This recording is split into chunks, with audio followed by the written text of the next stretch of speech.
Sí. Bien. No sé quién quería preguntar algo. Sí, puede ser que todavía no esté subido el video de la semana pasada. ¿No lo cargaron el video de la semana pasada? No, y todavía está el video incompleto de la semana anterior a la semana de integración. Ese tampoco está Bien, cargado. el de relación tóraco-pulmonar. Sí. Listo, yo voy a ver. Lo que pasa es que yo no estoy tan canchera con eso de compartir las cosas del Drive y como es la carpeta de docentes tengo miedo de hacer lío. Pero de última voy a ver si hoy lo derivo con algún docente o intento hacerlo yo ni bien termino la clase. ¿Sí? La idea de ponerles el video de la clase pasada era el que estaba del año anterior, que está como más pausado, hablado. Como es un video grabado, es como más prolijo. Así que eso yo después se los cargo que ya sé dónde está. Y el otro hay que recuperarlo de Webex, por eso es un poquito más complejo y yo no lo hice. Pero hoy mismo pongo en campaña y le derivo al docente a cargo que lo haga. ¿Y este se puede subir mañana o en estos ¿Mm? días, antes del sábado? Sí, sí, sí, esto yo ahora termino de la clase y por lo menos el Power lo subo y vemos de subir también el... Pasa que me resulta complejo encontrar el video en el Webex. Hay que buscarlo en el aula, no sé cómo, no puedo como determinar previamente dónde va a quedar grabado, entonces la búsqueda es un poquito más compleja. Ok, gracias. A ver si me permite acá. Profe, Sí, ¿qué tal? Buenas tardes. ¿Te puedo hacer una consulta? sí, decime.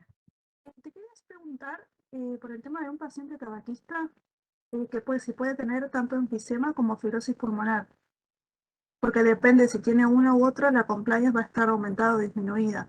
Yo para saber si en un examen ponen algo parecido, si toman los dos como correcto, digamos, tanto Sí, enfisema como fibrosis pulmonar. en realidad vos pensás que el enfisema no deja de ser el atrapamiento aéreo que se produce dentro del alveolo como consecuencia de la destrucción de Sí, la pared alveolar. Y la destrucción sí, de la pared alveolar viene de la mano del proceso inflamatorio y la resultante de la inflamación es la fibrosis. sí, Entonces muchas veces los pacientes tienen patrones mixtos, claro, alteración de la ventilación y de la perfusión. claro, pero por ejemplo en el enfisema la compliance estaría aumentada y en la fibrosis la compliance estaría disminuida. Sí, pero una cosa hace referencia al espacio alveolar y otra cosa a la difusión. Si vos tenés fibrosis, lo que tenés es engrosado la membrana alveolo-capilar del intercambio. Y en el Sí, paciente enfisematoso lo que tiene es un aumento, una aureación, viste que tiene un tórax enfisematoso, es un tórax como en tonel, está sí, expandido, tiene mayor caja torácica, pero a expensas de que el alveolo no se está aireando, bien, ¿sí? perfecto, gracias. Igual ninguna pregunta va a ser capciosa, así. Cuando se preguntan cosas más concretas, eso quédense tranquilos. Bueno, gracias. Profe, yo tengo Eh, otra pregunta. a ver, ¿Usted es María Jesús Casarini? sí, Ah, porque yo tenía miedo de haber mandado mal. Yo le mandé un mail hace... que el otro día me dijiste que me fijara Sí. por un tema de un cambio de comisión. No, no, no, no. Es Ah, porque no, entonces no me ver llegó. cuándo estaba. Ah, qué raro. Bueno, ahora le envío de vuelta, no pasa nada. Dale, dale, ¿me lo mandaste al mail privado o al de campus? Ah, no, al campus. Ah, bueno, porque justamente alguien me avisó que me iba a escribir y estuve revisando y eran todos temas más relacionados con cambio de comisión o ese tipo de cosas. Ah, bueno, ahora lo mando de vuelta. Dale, dale, así lo veo. Gracias. Bueno, si les parece, chicos, arrancamos. Bien, la idea de hoy es hablar un poco de la ventilación-perfusión y fundamentalmente de algunas características que son particulares de la circulación pulmonar. Bien, fíjense que después vamos a hablar más en detalle cuando veamos la parte cardiovascular, pero decimos que el corazón son dos bombas en paralelo. ¿Por qué? Porque son dos circuitos que funcionan al unísono, un circuito mayor y un circuito menor. ¿Y por qué hablamos de circuito mayor o circuito menor? Porque hacemos referencia a las presiones con las cuales trabajan estos circuitos, ¿sí?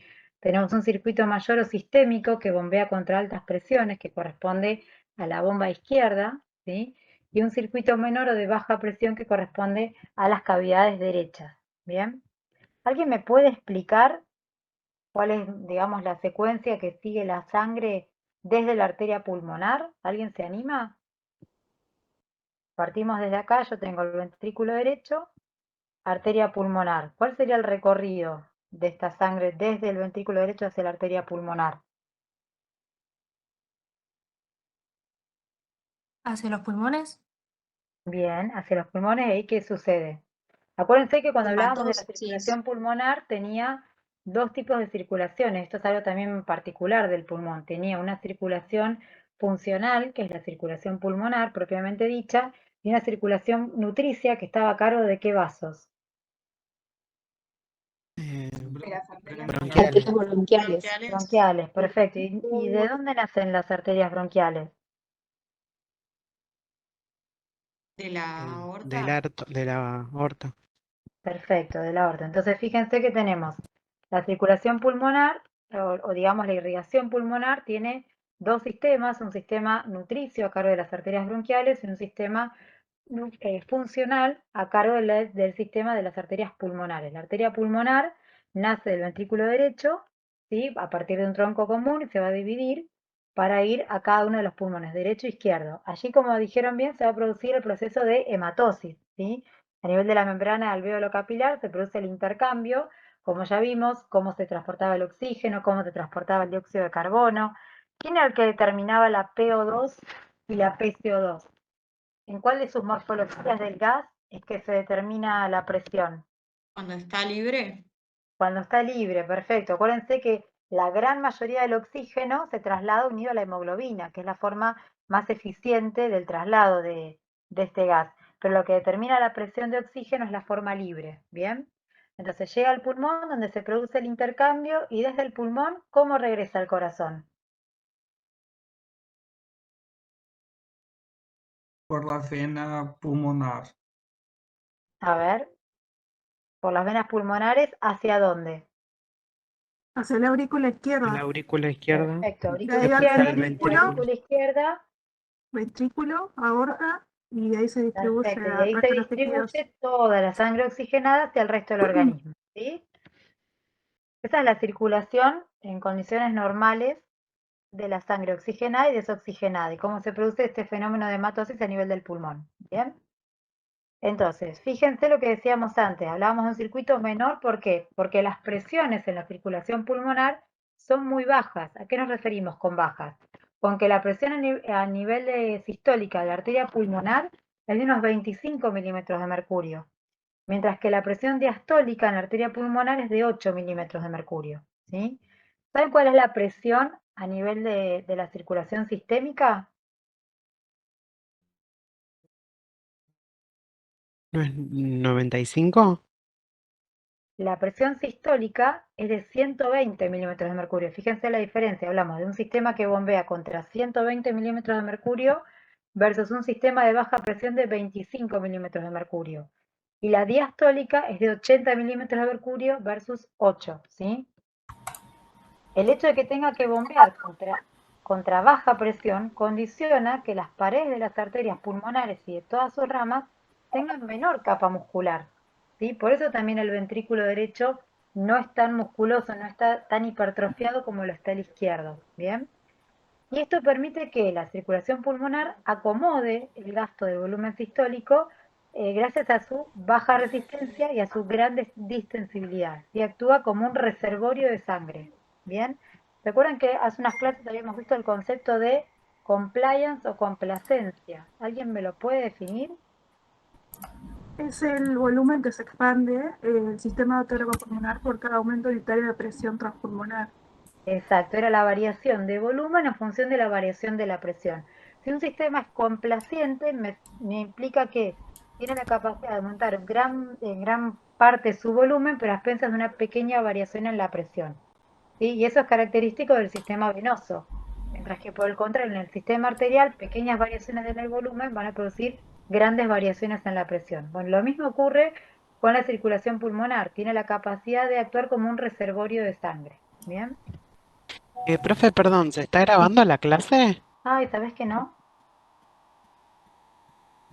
Eh, Profe, una grabo la consulta. de las 7, no se preocupen porque la repito a las 7. Profe, una consulta. La presión diastólica y sistólica de la circulación pulmonar, ¿cómo era? 25. No, la circulación nutricia, perdón. No hablamos de la nutricia, hablamos de la sistémica, que son las presiones contra las que bombea el corazón izquierdo, ¿sí? Que son la presión a nivel de la aorta, sistólica de 120 milímetros de mercurio y una diastólica de 80 milímetros de mercurio.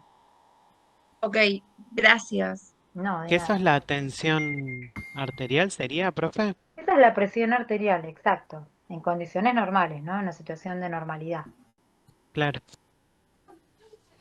Entonces, fíjense que la arteria pulmonar, bueno, y justamente como tiene que bombear el sistema izquierdo contra altas presiones y como tiene que llevar la sangre a territorios lejanos, tiene arterias con capacidad, con capas musculares mucho más desarrolladas, incluso tienen esfínteres, lo que permiten regular el paso de la sangre. ¿Sí? Por Profe, eso, se cortó, ¿me escuchan? se Digo que cortó. Si podés volver a repetirlo. Digo que como el circuito pulmonar izquierdo tiene el pulmonar, no, el circuito izquierdo, o sea, lo que bombea a nivel sistémico, tiene que bombear contra altas resistencias, que es la presión a nivel de la aorta, y a su vez permite llevar sangre a territorios lejanos y regular el aporte de sangre según los requerimientos, es que estas arterias tienen un gran desarrollo de su capa muscular, ¿sí? Son arterias de conducción, arterias musculares, y además en algunos casos tienen esfínteres que permiten regular el paso de sangre hacia esos tejidos. Entonces, fíjense, como decíamos, la arteria pulmonar se va a ramificar acompañando las vías aéreas hasta el bronquiolo terminal. A partir de esa rama, o sea, a partir del bronquiolo terminal, las ramas se van a dividir y van a formar toda esta red vascular densa, la pared de los alveolos, ¿sí? Y finalmente todos estos alveolos se van a unir para formar ¿qué cosa? Las venas pulmonares que, como vimos en la diapositiva anterior, lo que hacían era desembocar a nivel de la aurícula izquierda, ¿sí? Para trasladar la sangre oxigenada hasta el resto del organismo. ¿Bien? Entonces fíjense, esto igual lo vamos a volver a ver cuando veamos cardiovascular, pero esto es para que entiendan las diferencias entre la circulación pulmonar y la circulación sistémica. ¿Bien? Acá tenemos la bomba derecha y la bomba izquierda, bomba sistema pulmonar y circuito mayor o sistémico. ¿Bien? Entonces, como dijimos, la presión a nivel de la arteria pulmonar es una sistólica de 25, una diastólica de 8, con una presión arterial media en la arteria pulmonar de unos 15 milímetros de mercurio. ¿Bien? Y fíjense que a nivel sistémico la presión arterial media es de 100, ¿sí? Que surge de una sistólica de 120 y una diastólica de 80. Profe, ¿eso tiene que ver por la cantidad de oxígeno que tiene esa sangre? No, eso tiene que ver con la fuerza contra la cual tiene que bombear ese corazón. Si Ah, vos ok. pensás, las cavidades derechas del corazón tienen que bombear la sangre hacia la arteria pulmonar, que tienen en contigüidad los pulmones, que son los que van a justamente aportar esa sangre para su irrigación funcional, y esto tiene poca resistencia, ¿sí? Entonces, cuando hablamos de cuál es la resistencia vascular pulmonar, va a ser la diferencia que existe entre la presión media que tenemos a nivel de la arteria del pulmón, que como dijimos era de 15 milímetros de mercurio, menos la presión que hay en la aurícula izquierda, que como vimos en la aurícula izquierda es de unos 5 milímetros de mercurio, dividido el flujo, o sea, el volumen minuto, que en condiciones normales es de 5 litros por minuto. ¿Recuerda que vimos el volumen minuto o gasto cardíaco cuando vimos la clase pasada el transporte de oxígeno y dióxido de carbono? ¿Sí? Entonces, de esta cuenta surge que la resistencia vascular pulmonar sea solo 2 milímetros de mercurio, ¿bien? Por litro por minuto. En cambio, si vemos la resistencia vascular a nivel sistémico o en las cavidades izquierdas, esta resistencia es de 20 milímetros de mercurio. O sea, fíjense que la resistencia vascular pulmonar es 10 veces menor que la resistencia sistémica. ¿Sí? Entonces, ¿cuáles son las características de esta circulación pulmonar? Lo que mencionamos antes.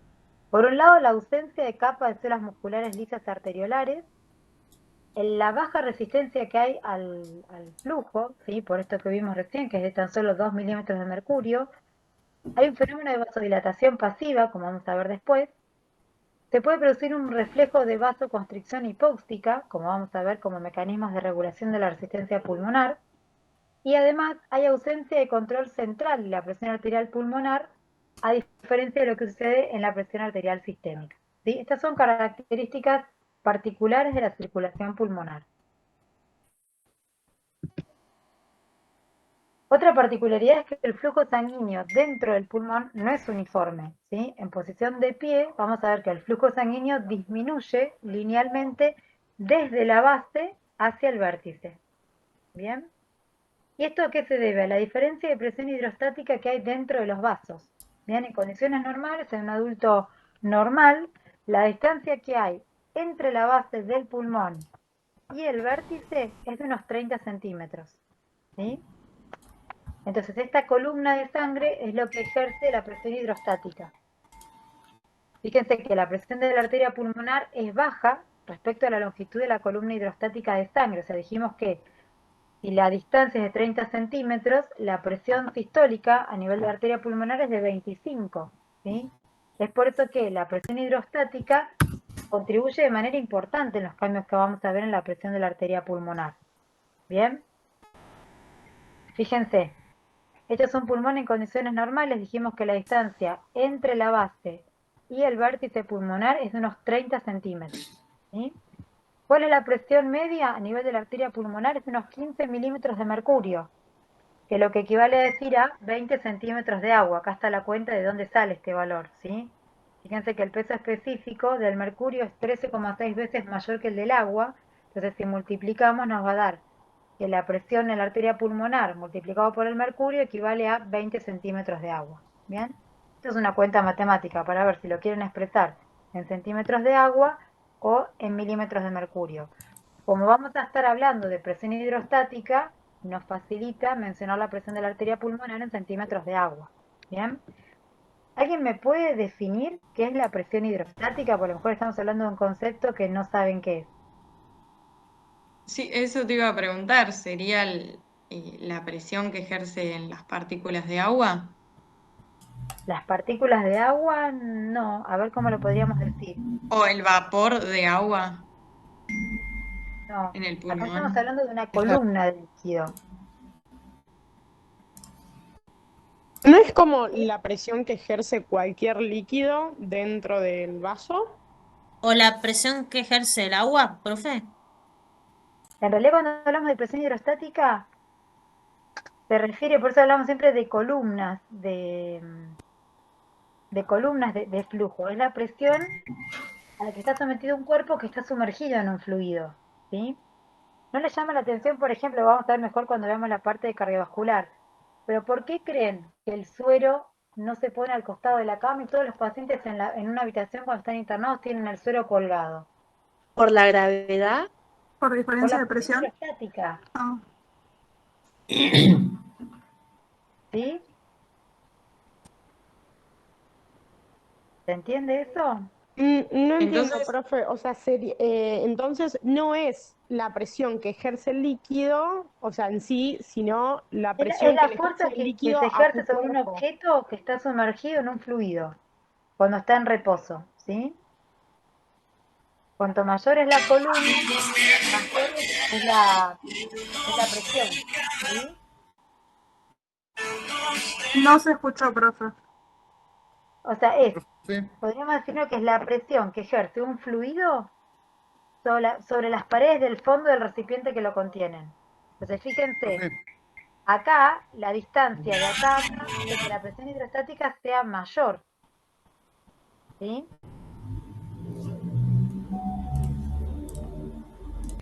Es la presión que ejerce la columna de fluido. Por eso, como yo les decía, si la distancia es de 30 centímetros, esta columna de sangre va a ser importante, considerando que la presión de la arteria pulmonar es de 20 centímetros de agua, si la distancia es de 30 centímetros. ¿Bien? Ahora lo vemos cuando Profe, seguimos. una pregunta sobre esto. Sí. Si la presión hidrostática es con el fluido en reposo, ¿cómo se aplica, digamos, a la circulación que está en movimiento? Eso es lo No, que porque yo no esto es algo entiendo. teórico, o sea, se mide la presión, muchas de estas cosas que se extrapolan de la física, Lo mismo cuando veamos la parte de las arterias, que cuando vemos el flujo, que se extrapolan muchos principios del principio de Bernoulli, de Poiseuille, a un tubo rígido, bueno, se adapta a la biología, pero en realidad no es estrictamente de esa forma, es para tratar de interpretarlo. Por eso la biología es un poquito más compleja que la física, ¿sí? Es una simplificación para demostrar la diferencia que existe en las distintas alturas del pulmón. Profe, ¿se puede? Disculpa, pero se cortó, si lo podés explicar de nuevo porque no escucho prácticamente nada. Te digo que esto en realidad es una simplificación que lo que permite es demostrar las diferencias de presión arterial en las distintas alturas del pulmón. Obviamente que los efectos gravitacionales también tienen que ver, juegan un papel o un factor. Por eso dijimos que no es lo mismo el pulmón como esté irrigado de pie o estando acostado, ¿sí? Pero como para simplificar, se habla de 3 zonas en el pulmón, ¿sí? Y hablamos de esta distancia medida en centímetros. La presión en la parte media del pulmón es de unos 20 centímetros de agua. Ahora, ¿qué pasa en el vértice del pulmón? Como tiene que bombear hacia arriba en contra de la resistencia, porque este es el corazón a este nivel y estas arterias están al mismo nivel, el flujo y la presión es de 20 centímetros. O sea, si tiene que ir en contra, ¿sí? Y esto tiene que ver con la anatomía, tiene que bombear en contra, lo que hago es restar esta diferencia, estos 15 centímetros de distancia. Por eso la presión de la arteria pulmonar va a ser 20 menos 15. ¿Se entiende por qué digo que tiene que bombear hacia arriba? Yo estoy acá en la parte media. El corazón está a esta altura. Ahora, si tengo que bombear hacia arriba en contra de la presión, yo le resto esos 15 centímetros de agua. ¿Bien? Por eso la presión al nivel del vértice va a ser de solo 5 centímetros de agua. Por el contrario, en la base, yo lo que hago es sumarle esos 15 centímetros. Y la presión de la arteria pulmonar a nivel de la base va a ser de 35 centímetros de agua. ¿Para qué sirve esto? Los cambios relativos de la presión de la arteria pulmonar, de la presión alveolar y de la presión venosa en las diferentes alturas del pulmón, lo que me van a determinar es el flujo pulmonar en los distintos niveles, y eso hace que sea mínimo en el vértice del pulmón, fíjense que acá la arteria tiene poco calibre como para graficarlo, y que sea máximo en la base pulmonar. Por eso dijimos que el flujo, la distribución del flujo, no era homogénea en el pulmón, ¿sí? Estas diferencias de presión tienen efectos profundos sobre el flujo sanguíneo. Entonces, fíjense, en la parte superior el flujo sanguíneo es escaso, mientras que en la parte inferior aumenta drásticamente. Y eso se mantiene aún en situaciones de ejercicio. ¿Bien?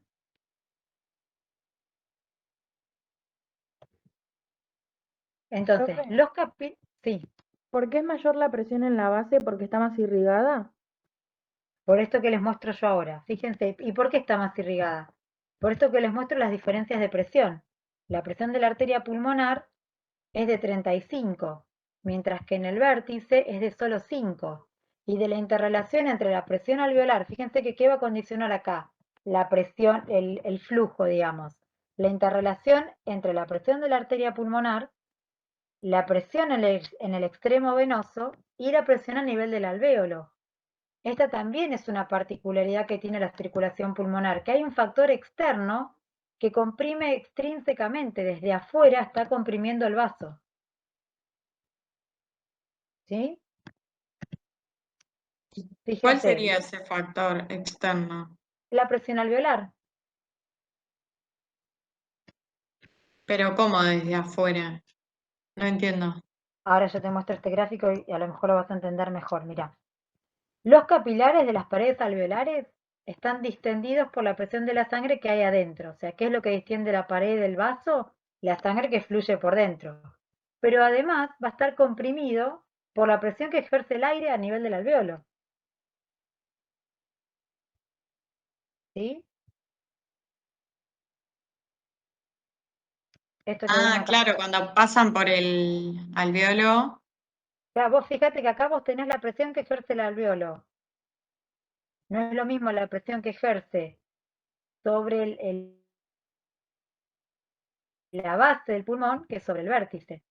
Entonces, esto que yo les decía de la interrelación entre la presión alveolar, la presión de la arteria pulmonar y la presión en el extremo venoso del vaso, va a depender que se genere o no flujo en la base y en el vértice del pulmón.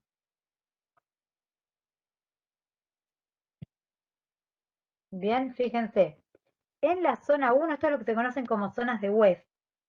En la zona 1, que corresponde al vértice del pulmón, la presión alveolar es mayor que la presión a nivel de la arteria. Entonces está comprimiendo al vaso. ¿Ven que el vaso está de pequeño calibre? Era lo mismo que veíamos acá. El vaso acá es de pequeño calibre. ¿Por qué? Porque la presión alveolar es mayor que la presión que tengo a nivel de la arteria pulmonar, que es de solo 5 centímetros de agua. Entonces eso hace que el vaso esté comprimido y que prácticamente no haya flujo a este nivel. ¿Bien? Ahora, ¿qué pasa en la zona 2? En la zona 2 vamos a tener que la presión a nivel de la arteria es mayor que la presión alveolar y mayor que la presión venosa. Acá se va a producir una especie de flujo intermitente a medida que nos acercamos hacia el extremo venoso. ¿Bien? Entonces, hay flujo, pero a medida que me acerco al extremo venoso, va a haber una disminución del calibre del vaso que hace que este flujo sea intermitente. Y por el contrario, en la zona 3, la presión alveolar va a ser menor que la presión a nivel de la arteria y menor que la presión venosa. Por lo tanto, el capilar está distendido y hay un flujo continuo. Por eso, en la base pulmonar, zona 3, el pulmón está más perfundido. Profe, perdón, porque estoy teniendo como un lío anatómico. O Sí. sea, los capilares no atraviesan por el medio del alveolo, o sea, se apretan contra el alveolo subyacente, ¿sería? Mirá, acá tenés la foto. Estos son los Sí, capilares y vos tenés el alveolo. O sea, los sí, capilares corren entre los alveolos, ¿sí? claro, entre los En alveolos. Ah, ahí volúmenes está, ok. pulmonares moderados el flujo es óptimo. Ahora, ¿qué pasa si hay una hiperinsuflación? Los capilares van a quedar totalmente comprimidos y eso me va a alterar el flujo sanguíneo. Si la presión Ok. alveolar es mayor, me comprime el vaso. ¿Se entiende? Profe, ¿y Sí, ahora la sí. presión alveolar estaría determinada por la altura en la que se encuentra, por ejemplo, en el ápice? O sea, si en el ápice se encuentra más alta, entonces la presión alveolar es mayor. ¿Cómo, perdón? Que, por ejemplo, o sea, viste que en el ápice la presión alveolar es mayor que la presión capilar. La presión pulmonar hablábamos, de las diferencias estas hablábamos a nivel de la arteria pulmonar. Y estas están determinadas por la distancia que determina la diferencia entre la altura, o sea, que una esté más alta que la otra significa que haya mayor presión. No te estaría entendiendo la pregunta, a ver. Claro, o sea, en el alveolo del ápice, Sí. significa que hay mayor presión pulmonar que en el alveolo de la zona media. Fíjate que en el vértice la presión de la arteria pulmonar es menor. Sí, o sea, literalmente tipo no estaría entendiendo, o sea, ¿Cuál cómo es la es que se presión alveolar en relaciona condiciones la normales? altura. ¿Cómo? ¿Cuál es la presión normal de la presión alveolar normal? 140 era, ¿De cuánto es? 104.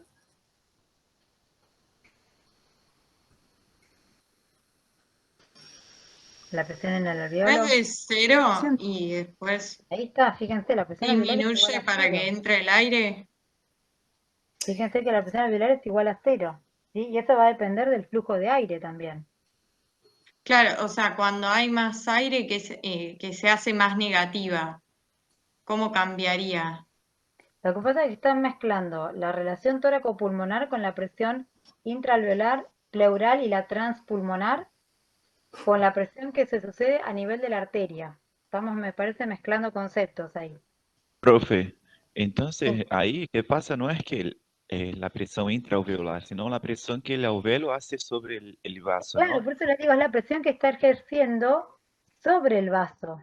Ah, siempre va a ser la Y esto, misma en cualquier... y esto se va a justificar con la gravedad. Esto en Entonces, realidad, perdón, ¿cómo? esto se justifica entonces con la gravedad. La gravedad influye, por supuesto. O sea, los efectos gravitacionales disminuyen cuando el individuo cambia de posición de vertical a la horizontal. Lo que pasa es que esto uno lo toma de manera simplificada.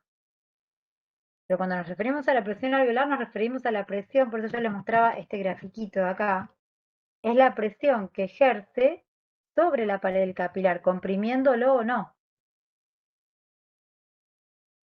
¿Se entiende? O sea, la imagen de abajo podría Sí, corresponder sí. a unos alvéolos del ápice, ¿no? Que están más Acá sería cuando el distendidos. alvéolo está Claro, hiperinsuflado, o sea, está más lleno de aire. Ahí, ¿qué es lo que sucede? Comprime el capilar. como en el ápice, La digamos. capacidad para comprimirlo o no va a depender también de la presión que tenga a nivel pulmonar. No es lo mismo la presión de la arteria de 5 a nivel del vértice que de 35 a nivel de la base. Es mucho más difícil comprimir un vaso que tiene una presión de 35 centímetros de agua con respecto a una que tiene 5.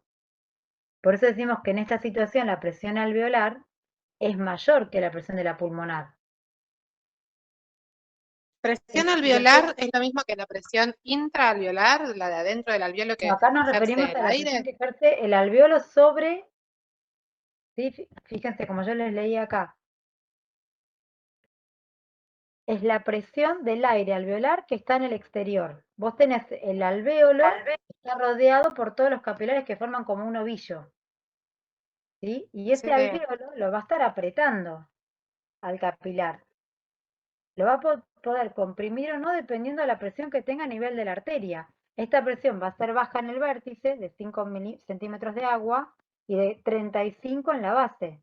Entonces, este vaso es difícilmente compresible por su presión intravascular con respecto al que tengo a nivel del vértice. ¿Sí? Entonces, fíjense, esto lo que nos va a permitir es determinar las tres zonas o zonas de West, como yo les decía. En la zona 1, ¿qué es lo que pasa? Prácticamente no existe flujo pulmonar, ya que la presión externa, que es la alveolar, es mayor, ¿sí? Y lo que hace es comprimir los capilares para que estos se colapsen. ¿Bien? ¿Qué es lo que pasa en la zona 2 de West? Va aumentando la presión de la arteria pulmonar. Bien, por esto que decíamos de la presión hidrostática y de la distancia que existe. Habíamos dicho que era los 20 milímetros de mercurio, los 20 centímetros de agua, perdón. Entonces va aumentando y eso hace que el flujo en esta zona haya diferencia entre la presión de la arteria pulmonar y la presión alveolar. La presión en el extremo capilar, de la arterial del capilar, es mayor. Fíjense que acá es más grueso, más ancho. Pero eso hace que en el extremo capilar de la arterial del capilar se mantenga abierto, pero en el extremo venoso la presión interna va disminuyendo hasta que comprime el capilar y aumenta la resistencia al flujo. Por eso dijimos que el flujo era de tipo intermitente. Hay flujo en el extremo arterial del capilar y prácticamente nulo en el extremo venoso. ¿Sí? Y finalmente, en la zona 3 de West, la presión interna excede la presión alveolar y los capilares están distendidos. Entonces el flujo es mayor y la resistencia es menor. ¿Bien? Profe, esto Sí, está profe. en el Hussein, ¿no?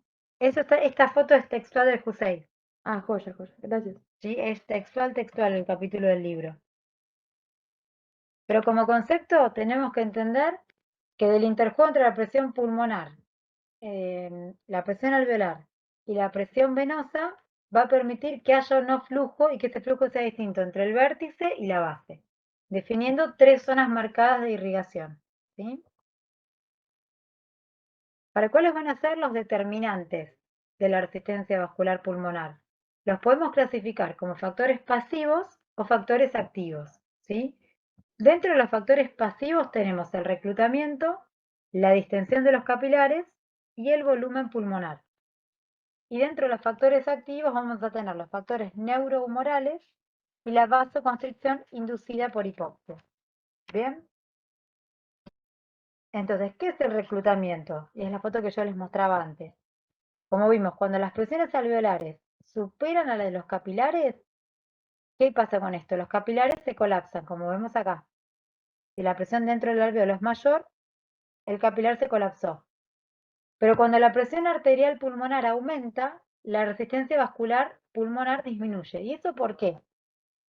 Porque en condiciones normales muchos de estos capilares están cerrados o poco abiertos, o sea, no hay flujo de sangre. Pero a medida que va aumentando la presión, esos vasos comienzan a conducir sangre, es como que se van abriendo y disminuyen la resistencia global. Ese es el fenómeno de reclutamiento. ¿Se entiende? O sea, a medida que aumenta la presión dentro de la arteria, muchos capilares que estaban cerrados, ¿sí? O que tenían poco flujo, empiezan a abrirse por un fenómeno de reclutamiento y eso permite que, a pesar del aumento en la presión de la arteria pulmonar, la resistencia al flujo sea menor. ¿Se entiende? Sí, profe. Bien. Después mencionamos que teníamos la distensión de los capilares, esto mismo, lo que permite es que la distensión del capilar, o sea, el capilar se dilata, permite disminuir la resistencia vascular periférica a medida que la presión transmural va aumentando, por un fenómeno de dilatación. Por eso dijimos que era un sistema complaciente, ¿sí? Que podía contener una gran cantidad, un gran volumen de sangre con escasos cambios en la presión. Y el otro fenómeno era el fenómeno de el cambio del volumen pulmonar, ¿sí? Otro factor que va a influir es que en general, a medida que el volumen pulmonar aumenta, la resistencia al flujo va a ir disminuyendo, ¿sí? Eso hasta un determinado punto, ya que cuando el pulmón alcanza volúmenes cercanos a la capacidad pulmonar total, la resistencia tiende a elevarse, ¿bien? Dentro de los factores activos vamos a tener los factores neurohumorales, ¿sí? Fíjense, mediante el control del músculo liso de la pared vascular, bajo las influencias neurales y humorales van a producir respuestas activas, es decir, de vasodilatación y de vasoconstricción. Dentro de los efectos neurales vamos a tener la inervación simpática y parasimpática. La simpática, que está mediada por adrenalina y noradrenalina, lo que va a hacer es aumentar la resistencia vascular, bien, por un fenómeno de vasoconstricción. Mientras que el parasimpático, que va a estar mediado por fundamentalmente acetilcolina, lo que va a hacer es reducir la resistencia vascular por vasodilatación. ¿Bien? Profe, ¿esto es parecido a lo que sucedía con la resistencia de las vías respiratorias? Sí, si querés, sí, porque en O definitiva, al revés. cuando No me acuerdo bien cuáles eran porque vos pensás que si vasoconstrictores. un paciente tiene broncoespasmo, tiene un aumento de la resistencia de la vía aérea, vos lo que le das es un broncodilatador, un agonista beta 2, Claro, el famoso salbutamol. ¿Para qué? Para relajar el músculo liso. claro. ¿Sí? En este caso vos, si generás vasoconstricción, porque el efecto de la adrenalina y la noradrenalina lo que hacen es producir vasoconstricción, te van a aumentar la resistencia vascular. Claro. En cambio, actuando sobre el músculo liso del bronquio, lo que hacen es broncodilatar. Por eso una cosa es lo que sucede a nivel de la arteria, otra cosa es lo que sucede Claro, a es nivel como del lo músculo. contrario. Claro. ¿Sí? Y después los efectos humorales tenemos la histamina, ¿sí? Que son vasoconstrictores pulmonares, y después tenemos las prostaglandinas y los tromboxanos, y vamos a ver que la hipoxia y la hipercapnia lo que hacen es elevar la resistencia vascular pulmonar. Bien. ¿Cómo es este fenómeno de vasoconstricción inducida por hipoxia? O sea, ¿qué es lo que Profe, pasa cuando hay una Sí, una consulta, volviendo un toque atrás. Entonces, por ejemplo, si una persona, en lo que estamos hablando anatómicamente perfecto, una persona parada, ¿no?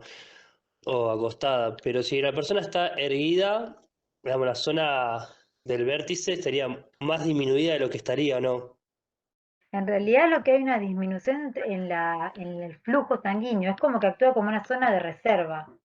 Por ejemplo, si un paciente tiene un derrame pleural y eso está comprimiendo la base del pulmón, porque por una cuestión gravitacional el líquido se va a ir a la base, se va a ir a la zona más declive, lo que me va a permitir es reclutar las zonas que están más en los vértices. Es como que si tuviera una zona de reserva, es una zona de reserva funcional pulmonar. Profe, eso sería, lo del concepto de interdependencia de los alvéolos? O sea que cuando uno no puede funcionar, se pasa a otros nuevos. Exacto, acá fíjense lo que sucede. Si yo tengo un alvéolo que está mal irrigado, aparece hipoxia alveolar, o sea, tengo poca presión de oxígeno, de una manera, digamos, inteligente lo que hace es derivar todo el flujo hacia el otro alvéolo que está bien ventilado. Eso es lo que se conoce como vasoconstricción inducida por la hipoxia. Bien, se va a contraer el alvéolo que está mal perfundido para desplazar toda la, digamos, la vasodilatación o el flujo hacia ese alvéolo que está mejor perfundido. ¿Se entiende eso? Profe, ¿esta hipoxia sería de cuánto? No, la verdad que el valor absoluto desconozco, eso es como un mecanismo funcional, o sea, es un mecanismo que lo que permite es mantener la ventilación de un área del pulmón, permite que frente a una disminución de la ventilación de un área del pulmón, la otra zona la compense, ¿sí? Es como un mecanismo de reserva fisiológico.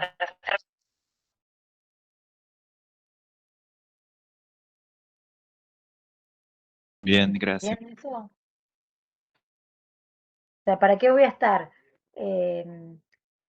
irrigando un alvéolo que está mal ventilado? Si no voy a poder sacar oxígeno ni eliminar dióxido de carbono. Entonces se genera una vasoconstricción, ¿para qué? Para no perder ese flujo en un alvéolo no funcionante. Claro, eso lo habíamos visto en la relación ventilación-perfusión, cuando vos tenías una obstrucción de la ventilación, estaba como ese mecanismo de seguridad. Exacto, justamente es eso, vos lo dijiste textual, es un mecanismo de seguridad, es un mecanismo de reserva funcional, ¿sí?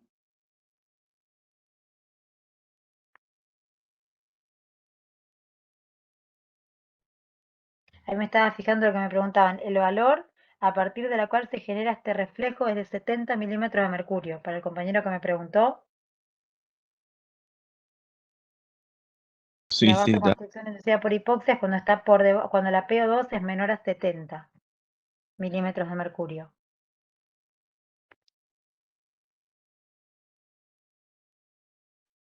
Entonces, ¿cuáles Eso van a no ser tiene los nada que determinantes de ver, la ¿no, profe? PO2? Con Sí, el... oh, perdón. Ah, sí. que no tiene nada que ver, ¿no? Ese valor con los 60 milímetros de la insuficiencia respiratoria, nada que ver, ¿no? No, porque ahí estamos hablando de la presión de oxígeno dentro del alvéolo, Dentro del alvéolo. Listo, perfecto, para no mezclar. ¿sí? Y son como muchos conceptos que a veces uno se mezcla. Hablamos de PO2 alveolar. Por eso mirá que es la PO2 dentro del alvéolo. ¿Bien? La que vos hablás sería la PO2 que está acá a nivel del vaso. Que Ah, sí, buenísimo, gracias. sería la de 104 en este caso. La que, digo, para que haya hipoxia a nivel alveolar a 70 o menos de 70, estamos hablando siempre de la normal que es 104 de presión Claro, de oxígeno, ¿no? exacto, exacto. Entonces, fíjense qué es lo que va a determinar la PO2 y la PC2 alveolar, la ventilación y la perfusión. Por un lado tenemos la velocidad de ventilación alveolar y la velocidad de la transferencia del oxígeno y del dióxido de carbono a través de la membrana respiratoria. Entonces, para que haya una adecuada aireación de la sangre, debe distribuirse a los segmentos de los pulmones que están mejor oxigenados. Como decíamos antes, de nada me sirve que esté aireado y ventilado un alvéolo que no está bien perfundido y viceversa, ¿sí? Y esto es lo que conocemos como relación ventilación-perfusión. La ventilación en condiciones normales es de 4, ¿sí? De 4 litros, y el flujo es de unos 5 litros por minuto. Entonces esa relación BQ en condiciones normales es de 0,8. ¿Bien? En los dos extremos tenemos cuando la ventilación es igual a 0, en caso de un shunt alveolar, ¿bien? Y en el otro extremo tenemos cuando la perfusión es 0, que es el espacio muerto alveolar. O sea, es un alveolo que está aireado, pero no perfundido. ¿Bien? Profe, ¿de dónde sale ese 0,8? De esta cuenta que yo les dije del volumen de respiratorio, el volumen que se mueve de aire, que es de unos 4 litros por minuto, y del flujo sanguíneo, que es de unos 5 litros por minuto. 4 dividido 5 te da 0,8.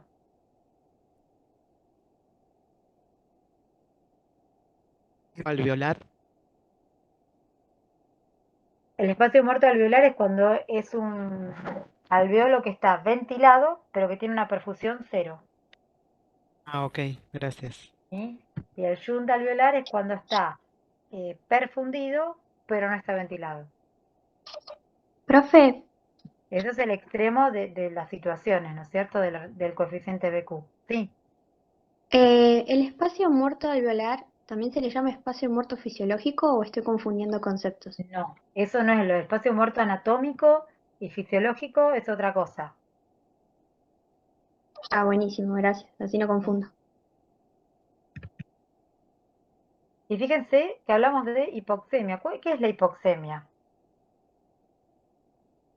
Es el nivel de oxígeno de sangre que es inferior al normal, ¿sí? Todas las personas tienen un nivel óptimo de oxigenación en sangre dependiendo de sus volúmenes pulmonares y la integridad de la membrana respiratoria.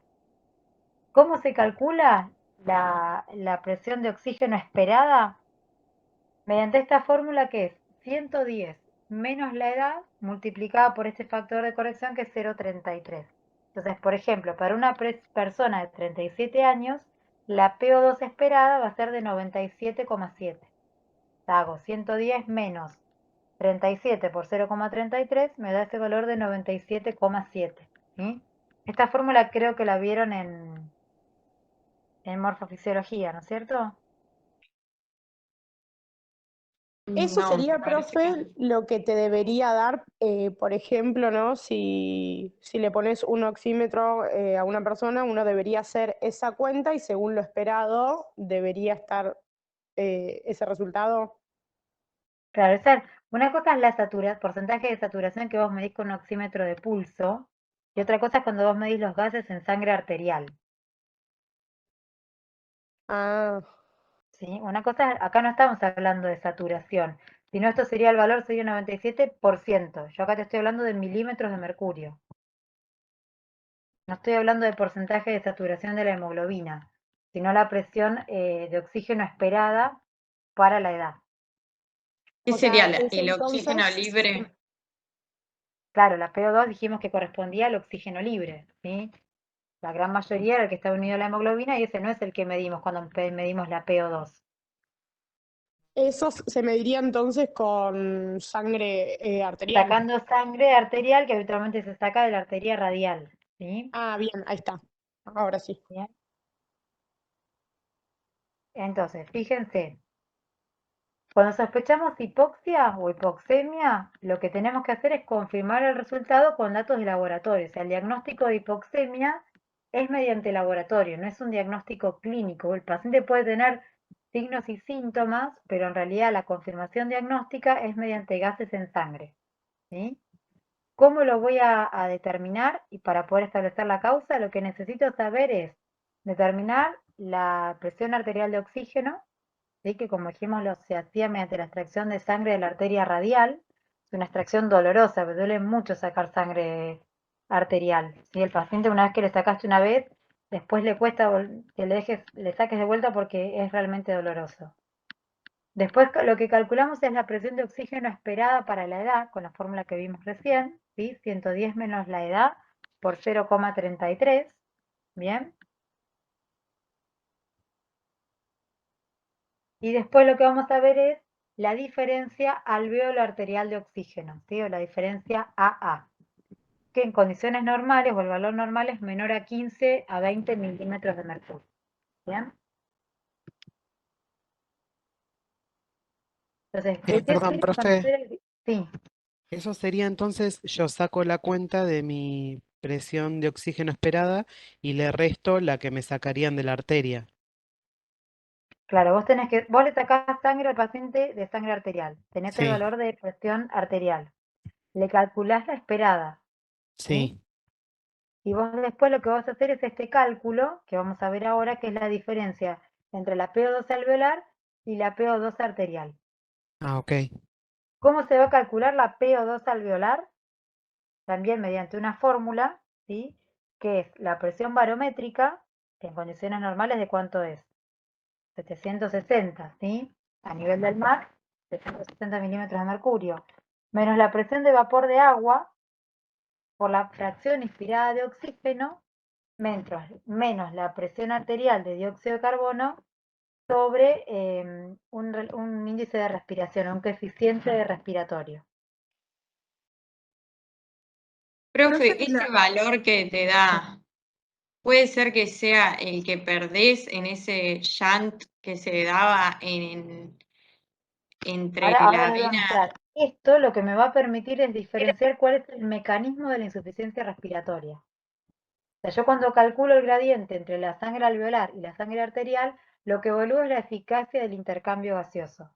Entonces, mediante este cálculo, lo que voy a poder establecer es el mecanismo que causa la insuficiencia respiratoria o la hipoxemia.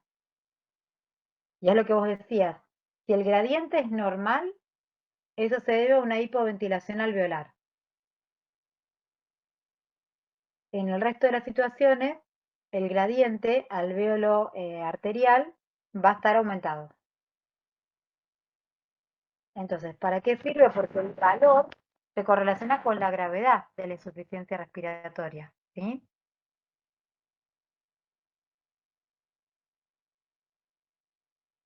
¿Se entiende esto? Profe, ¿puedes repetir eso? Sí.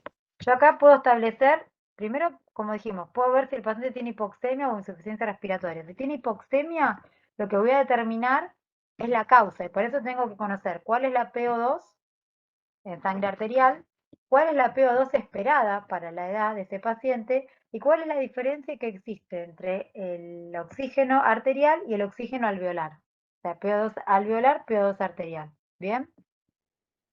¿Cómo voy a calcular la PO2 alveolar mediante esta fórmula? Que es la presión barométrica menos la presión de vapor de agua por la fracción inspirada de oxígeno menos la presión de dióxido de carbono sobre el coeficiente respiratorio. Entonces yo así obtengo la presión de oxígeno alveolar. Profe, la FIO2 sería 21%. La FIO2 es la fracción inspirada de oxígeno 21%. Y la presión de dióxido de carbono es el que está dentro del alveolo, que era 40. No, es la presión arterial. Ah, perdón, que era, no me La acuerdo, presión 45 arterial. era. No. ¿Podemos hacer la Bueno, va a cuenta? depender, vos acá le vas a sacar sangre arterial al paciente. Ah, claro. Vos le vas a estar sacando sangre, ese dato te lo da el laboratorio. Ah, listo. ¿Sí? Y esa diferencia entre la presión de oxígeno alveolar y la presión de oxígeno arterial me va a poder establecer la causa. ¿Sí? Si esta diferencia es normal, la causa va a ser una hipoventilación alveolar. ¿Cuál es la causa típica de hipoventilación alveolar? Las enfermedades neuromusculares o la depresión del centro respiratorio. Cuanto mayor sea esta diferencia, mayor será la gravedad de la insuficiencia respiratoria y de la hipoxemia. ¿Sí? Toda insuficiencia respiratoria cursa con hipoxemia, pero no toda hipoxemia cursa con insuficiencia respiratoria. ¿Sí? ¿Se entiende eso? Sí, eso sí. Bien. Entonces, fíjense cómo va a estar la diferencia entre la presión alveolar arterial aumentada en caso de sepsis, en caso de embolia pulmonar, edema pulmonar, en caso de asma, en caso de neumonía, mientras que va a estar normal, como dijimos, cuando hay una alteración de la ventilación, por ejemplo, de causa medicamentosa, en caso de alteración del sistema nervioso central. ¿Sí? Esto como para poner algún ejemplo. Ahora, ¿cómo vamos a clasificar a la hipoxia? Podemos dividirla como una hipoxia hipóxica o hipoxémica, hipoxia anémica, hipoxia isquémica o hipoxia citotóxica o histotóxica. ¿Sí? Y ahora vamos a ver cuál es cada uno de estos tipos de hipoxia. En la hipoxia hipóxica o hipoxia hipoxémica, lo que vamos a tener es una disminución del oxígeno en el aire inspirado, ya sea por una alteración de la ventilación, o bien por una reducción del intercambio gaseoso a nivel de la membrana alveolo-capilar, es decir, una alteración de la difusión, o porque haya una alteración entre la relación ventilación-perfusión, ¿sí? Eso que me va a generar una disminución de la PO2. bien, ya sea por alteración de la ventilación, una alteración de la perfusión, perdón, una alteración de la difusión o una alteración ventilación-perfusión, lo que voy a tener es una disminución de la PO2. ¿Se les ocurre algún ejemplo de una hipoxia hipóxica?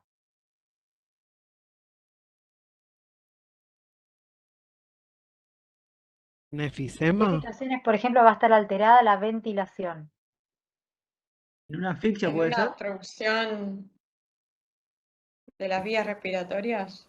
Perfecto, paciente, por ejemplo, con una crisis asmática, ¿sí? Va a tener un aumento de la resistencia de la vía aérea. ¿En qué otra situación voy a tener alterada la membrana alveolo-capilar? EPOC, profe. ¿Cómo? En una Como EPOC. fibrosis. En una fibrosis, por ejemplo, o que el paciente esté con una neumonía y que tenga el alveolo ocupado con moco, con secreción, ¿sí? Entonces, esos son ejemplos de una hipoxia hipóxica. Después podemos tener una hipoxia anémica, ¿sí? Ya el nombre lo está diciendo, o sea, la PO2 es normal, pero ¿qué es lo que pasa? Lo que me está fallando acá es el transportador. ¿Se acuerdan que prácticamente el 98% del oxígeno se trasladaba unido a la hemoglobina, como habíamos visto, ¿sí?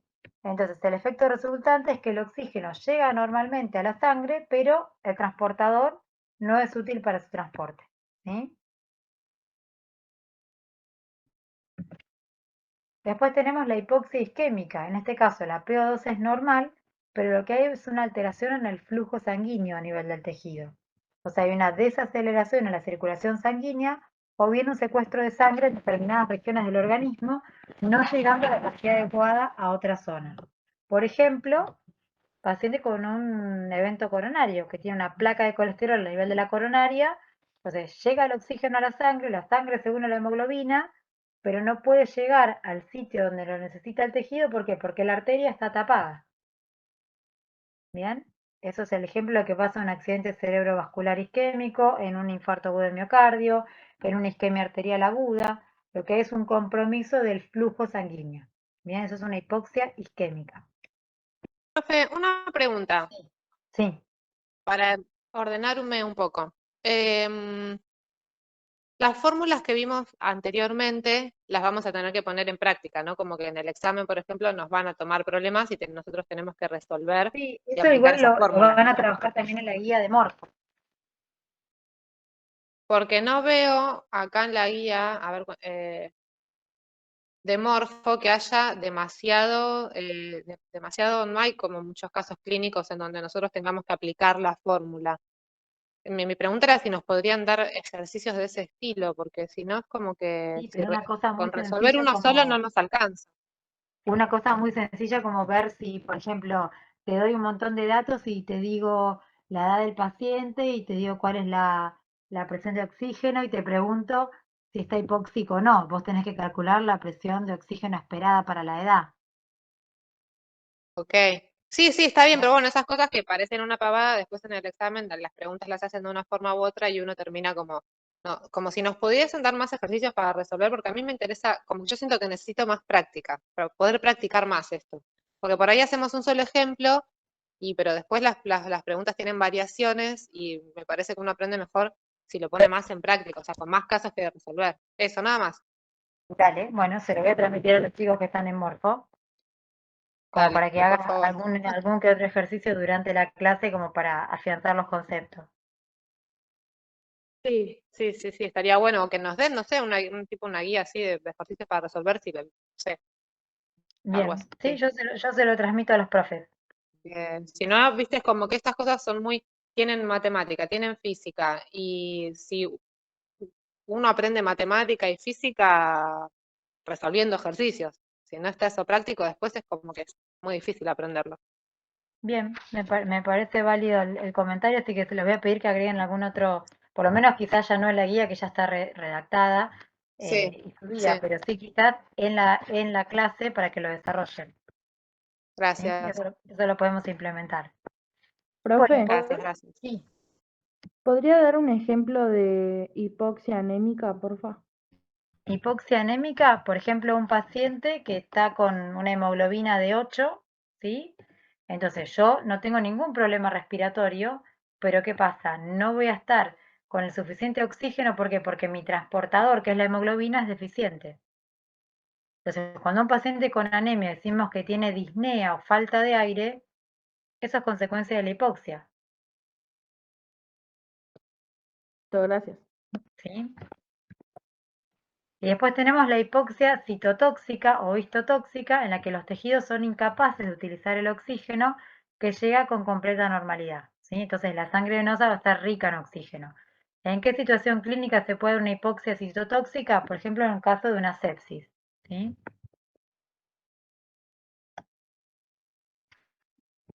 Entonces dijimos que toda hipoxemia, toda insuficiencia respiratoria cursada con hipoxemia, pero no toda hipoxemia generaba insuficiencia respiratoria. ¿Y qué es la insuficiencia respiratoria? Es la incapacidad para mantener una entrega normal de oxígeno a los tejidos y una normal eliminación del dióxido de carbono desde los tejidos hacia la periferia. ¿Sí? Lo mismo que dijimos antes, el diagnóstico de insuficiencia respiratoria es gasométrico. Y habíamos visto en la clase anterior que hablábamos de insuficiencia respiratoria cuando la PO2 era menor a 60 milímetros de mercurio. ¿Bien? ¿Por qué PO2 menor a 60 milímetros de mercurio? Y esto lo vimos y a ver quién me lo puede explicar. ¿Quién se anima? ¿Quién me describe esta curva? Si la tuvieran que describir. Pregunta de examen.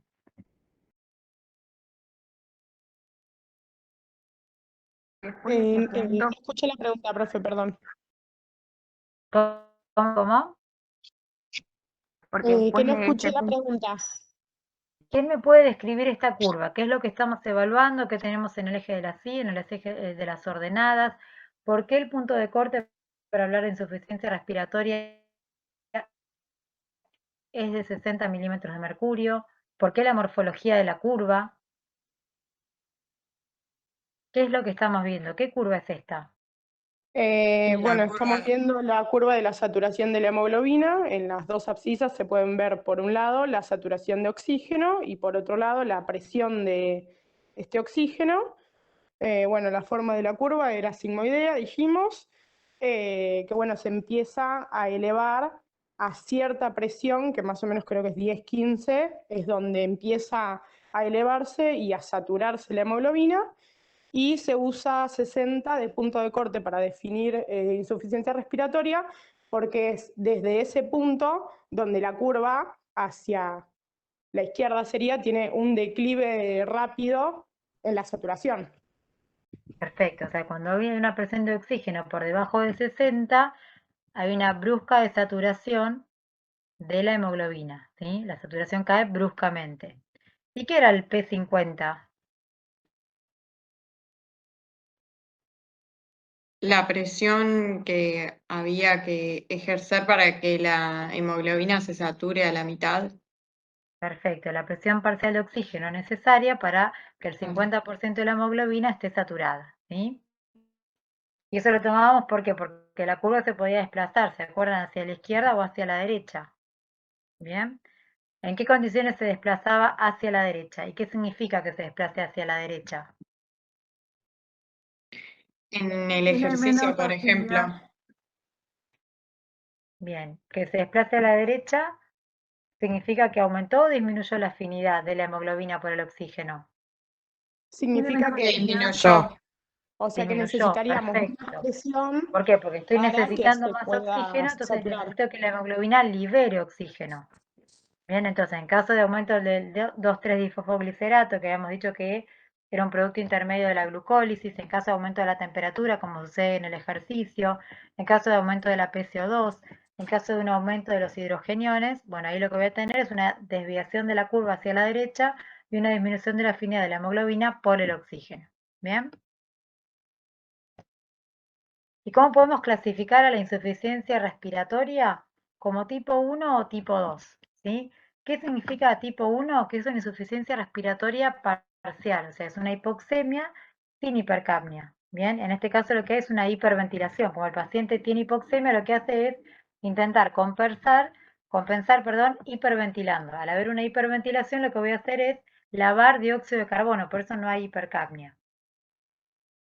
En el caso del tipo 2 o global, lo que voy a tener es una hipoxemia con hipercapnia. ¿Por qué? Porque la PCO2 es mayor a 45 milímetros de mercurio y es lo que sucede en caso de una hipoventilación. La hipercapnia, profe, sería como el exceso de dióxido de carbono. Exacto, es un aumento del dióxido de carbono mayor a 45 milímetros de mercurio, hablamos de hipercapnia.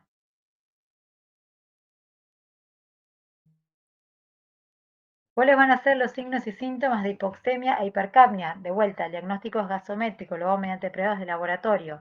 Pero un paciente que tiene poco oxígeno, ¿qué es lo que voy a ver? El paciente va a estar disneico, ¿sí? Sensación subjetiva de falta de aire, o voy a constatar la fatiga, la disnea. El paciente va a estar taquipneico, con aumento de la frecuencia respiratoria. Va a estar utilizando músculos accesorios de la respiración, por eso tenemos una respiración de tipo tóraco-abdominal. El paciente puede estar cianótico, taquicárdico, hipertenso, ¿sí? Y cuando esto avanza puede haber hipotensión y bradicardia. Bien, y en el caso de la hipercapnia, fundamentalmente lo que van a aparecer son signos de tipo neurológicos como temblor, desorientación, obnubilación. Entonces, ¿cuáles pueden ser las causas de la hipoxemia o, es lo mismo decir, de la insuficiencia respiratoria? Ya sea una disminución de la fracción inspirada de oxígeno, una hipoventilación alveolar, una alteración en la relación ventilación-perfusión, un shunt o un trastorno en la difusión. ¿Sí? Lo mismo, las causas de insuficiencia respiratoria son las mismas que la hipoxemia. Lo que tiene que ver es la severidad y el valor de corte de la PO2. ¿Bien? Profe, una consulta. Sí. ¿Una disminución de la fracción inspirada de oxígeno puede ser, por ejemplo, lo que pasa en la altura? Exactamente. Ah, gracias. Entonces, fíjense fisiopatológicamente qué es lo que va a pasar en la insuficiencia respiratoria. Puede ser que el intercambio gaseoso sea normal, que es lo que ocurre en la hipoventilación alveolar, o que esto esté alterado, como ocurre en la alteración BQ, en el caso del shunt, en la disminución de la presión inspirada de oxígeno o en los trastornos de la difusión. ¿Sí? Esto es lo que veíamos antes. Entonces, el gradiente alvéolo arterial lo que me va a permitir es ver el mecanismo causante de la insuficiencia respiratoria, ¿sí? Y la gravedad de esa insuficiencia respiratoria en base a este valor. Cuanto mayor sea, mayor va a ser la severidad. ¿Bien? Entonces, fíjense un ejemplo de hipoventilación alveolar. En caso de que haya una hipoventilación, fíjense que la diferencia alvéolo arterial va a ser normal. Bien, ¿por qué? Porque el dióxido de carbono es 20 veces más soluble que el oxígeno. Entonces, esto permite que difunda mucho más rápido que el oxígeno.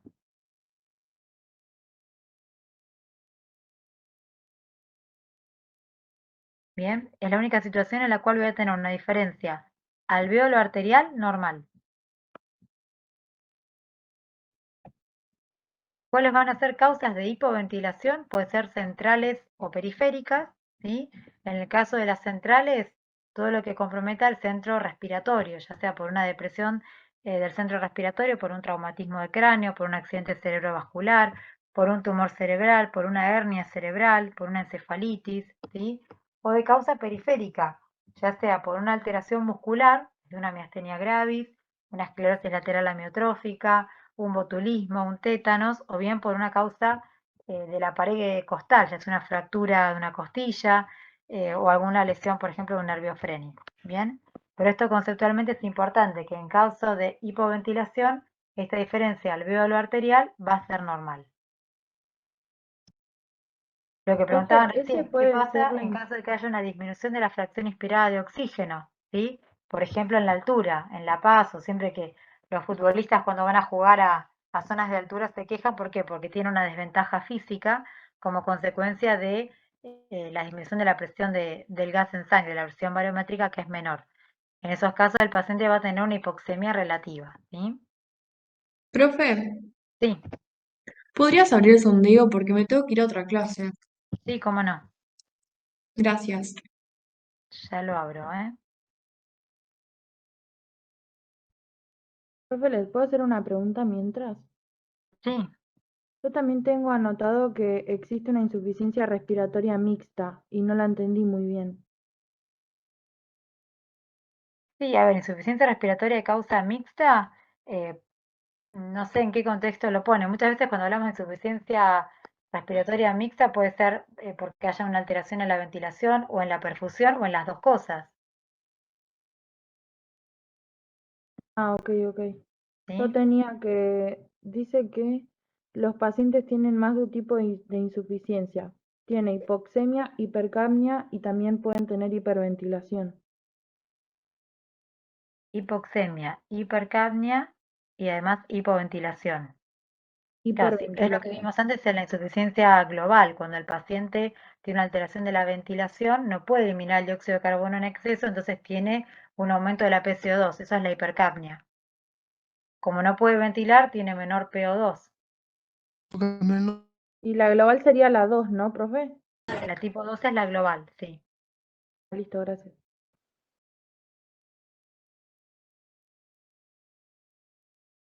Están pudiendo ver el sondeo, ¿no? Igual ya terminamos. Queda nada. Que grabé todo eso después de mucho tiempo de...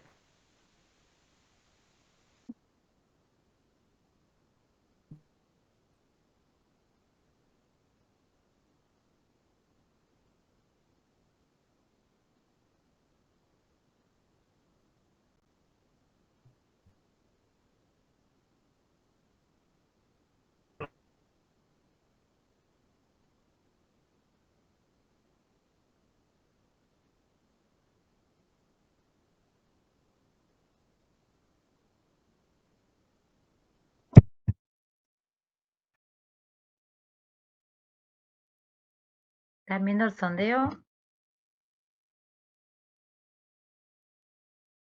Ya lo mandé. Bien.